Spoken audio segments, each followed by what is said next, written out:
Hi there, welcome back to the channel, and my name is Anna, and today we're diving into a hot topic that's been making waves in the crypto world: the idea of countries holding Bitcoin as part of their national reserves.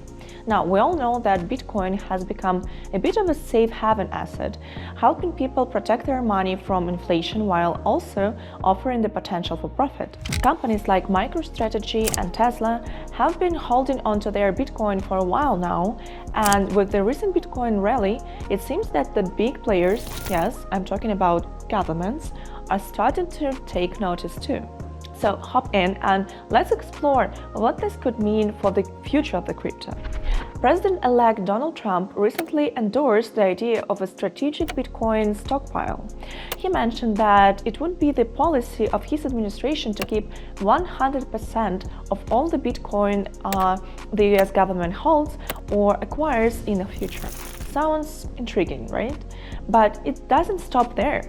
Senator Cynthia Lummis from Wyoming has introduced a bill called the Bitcoin Act, which proposes that the US acquire up to 200,000 Bitcoin annually over 5 years. That's a whopping 5% of the Bitcoin's total supply. The plan is to store this Bitcoin in a decentralized network of secure vaults operated by the US Treasury.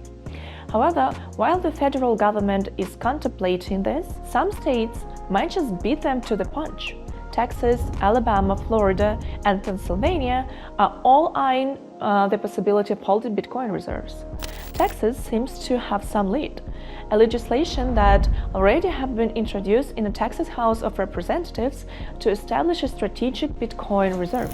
The proposed bill would allow the state to start building this reserve by accepting taxes, fees, and donations in Bitcoin, which would be held for a minimum of 5 years. To add more, we also have Michigan and Wisconsin, which are already investing in crypto ETFs. But it's not just the US that's buzzing about Bitcoin reserves. Down in Brazil, the government has proposed a bill for a national Bitcoin reserve called the Sovereign Strategic Reserve of Bitcoins. This would account for 5% of Brazil's international reserves, aiming to diversify their treasury's assets and reduce exposure to exchange rate fluctuations. Incorporating Bitcoin into the treasury is seen as a way to increase economic resilience, according to the federal deputy Aros Biondini. What's particularly interesting is that these Bitcoin reserves would be used to back Brazil's central bank digital currency called TREX. This means that the Bitcoin would not only serve as a reserve asset but also play a crucial role in supporting the digital currency that Brazil is looking to implement. The central bank would manage the Bitcoin reserve in partnership with the Ministry of Finance, and the funds would be stored in cold wallets to ensure security. And over in Poland, presidential candidate Sławomir Mencen is advocating for a strategic Bitcoin reserve, promising to make Poland a cryptocurrency haven with friendly regulations. Meanwhile, Russia has also been making headlines, with legislators suggesting the creation of a strategic Bitcoin reserve, indicating that they're actually reconsidering their stance on crypto. Even Japan is getting in on the action, with a parliament member who, funny enough, is called Satoshi, suggesting that the government consider converting part of its currency reserve into Bitcoin.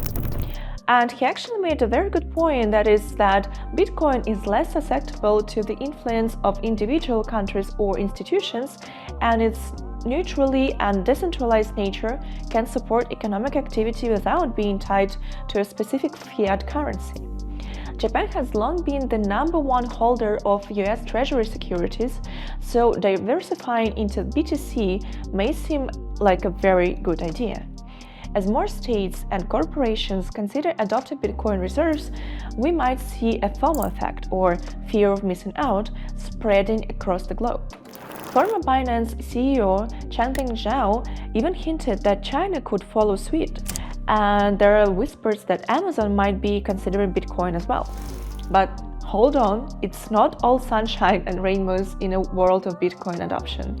El Salvador, known for being the most Bitcoin-friendly country, is rumored to be negotiating a $1.3 billion loan with the IMF, which could lead to changes in its Bitcoin law.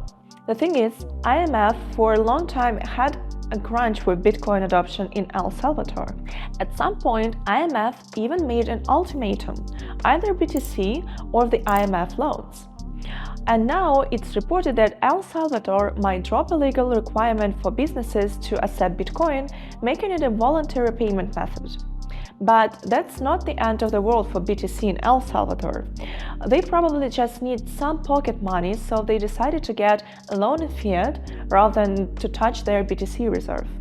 And also, press like if you too would rather borrow fiat money than spending your Bitcoins. And speaking of corporate sentiment, Microsoft shareholders recently voted against the company investing in Bitcoin. This decision highlights the cautious approach some major corporations are taking towards crypto despite the growing interest from others. Let's talk about some of the concerns surrounding the potential shift. First off, funding these Bitcoin purchases could lead to increased debt or inflation. Plus, the volatility of the crypto market could erode the value of these reserves. Just imagine the chaos if major economies start buying or selling Bitcoins. And then there is the issue of centralization and regulation. If countries just start holding Bitcoin reserves, they might impose regulations that could stifle the industry. So, what does all of this mean for the future of Bitcoin? If countries successfully implement Bitcoin reserves, we could see Bitcoin's price rise along with altcoins. In the midst of all of this, Van Eck has made some bold predictions forecasting that Bitcoin could reach 180,000 by 2025, especially if the US adopts it in a strategic reserve. The firm also highlights Ethereum, Solana, and Sui as top-performing assets, alongside growth in AI agents, tokenized securities, and stablecoins. If the national BTC reserve will be made around the globe, over time Bitcoin might become less volatile and start resembling gold as a stable asset. But if things don't go smoothly, that could happen, we could be in for some turbulence, and that's something taxpayers won't be too happy about. So, what do you think? Are we on the brink of a tectonic shift in the crypto market? Please let me know your thoughts in the comments below. And don't forget to like, subscribe, and hit the notification bell for more crypto updates. And by the way, I also have a Telegram channel with me and my team, and you can check it out for free by following the link in the description. And I'll see you in the next one.